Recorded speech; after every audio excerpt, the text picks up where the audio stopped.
The new EU AI Act is here, and it has some incredibly important rules about testing AI on people. So, what are your rights when you're asked to help develop an AI system? This analysis was carried out under the scientific supervision of Professor Vihar Kiskinov, and we're going to break down exactly what you need to know. So let's imagine this scenario, right? A developer comes to you and wants your help testing a new high-risk AI system. Maybe it's for screening job applications or even for a medical diagnosis. What are you actually entitled to know? And what can you demand? Well, it turns out the AI Act gives you a pretty powerful set of answers. Here's the roadmap for our explainer. First, we'll get into why these special rules are even needed in the first place. Then, we'll go through a really practical checklist for you, talk about what makes for real consent, and cover the specific rights you have during a test. We'll finish up by looking at the bigger legal picture and, the whole point of this, building AI we can actually trust. So, first step, why are we even having this conversation? Well, it all boils down to a really critical and kind of sensitive phase in how AI gets made. You see, before any high-risk AI system hits the market, it has to be tested in the real world, not just in some sanitized lab. This is absolutely essential to see how it actually behaves.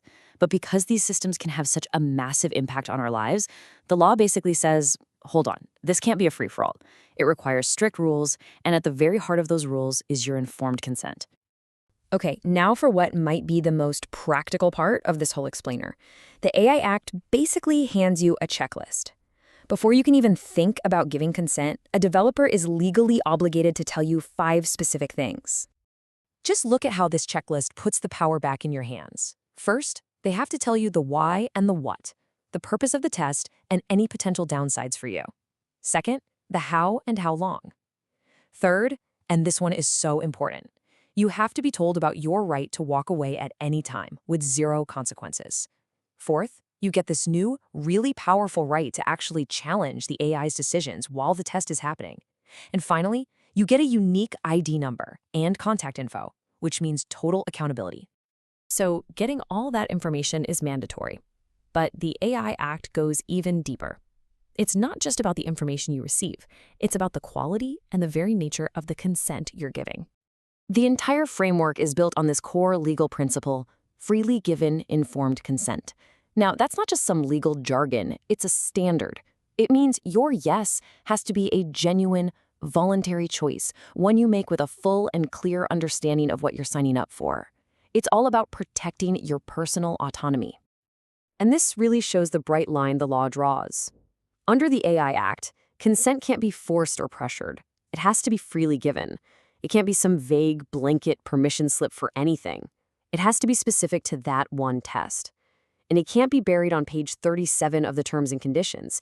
It has to be unambiguous and crystal clear. Let's break that down in just a bit more. Freely given means if you're, say, an employee or a student, you can't be pressured into participating because of that power dynamic.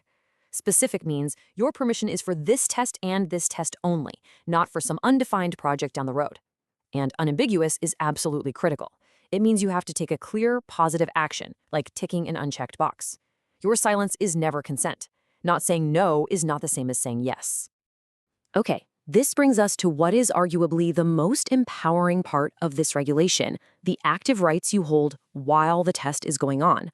This is what puts you in the driver's seat. The key takeaway here is that your right to withdraw is absolute. You can pull out at any moment for any reason at all, and you don't have to explain yourself to anyone. The second you do, any personal data they collected has to be deleted, permanently. Think of it as your ultimate safety switch. Now this is a real game changer. During the test itself, if the AI makes some kind of decision or prediction about you that you don't agree with, you have the right to ask for it to be reversed or just flat out ignored. This is huge. It shifts you from being a passive test subject into an active participant who can push back against the machine in real time.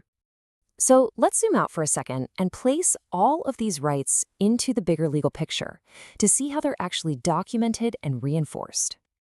This might sound like simple paperwork, but it's an incredibly powerful tool for accountability. Your consent isn't just a casual nod. It has to be formally written down, it has to be dated, and you have to be given your own copy.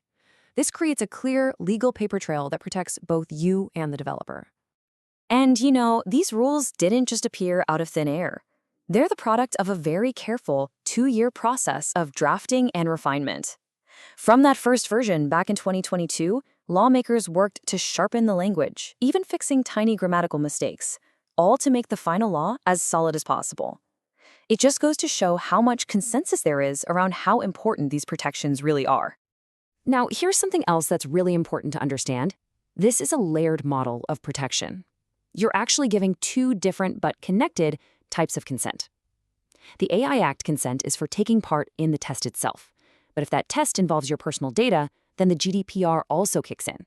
And that requires separate consent for how your data is actually processed. It's like a dual lock system for your rights. So, after all of that, what's the big idea? What's the ultimate goal of all these detailed rules and protections? Well, it really all comes down to a single word. Trust. That's the end game. These meticulous, carefully crafted rules aren't here to slow down innovation. They're here to build that innovation on a solid foundation.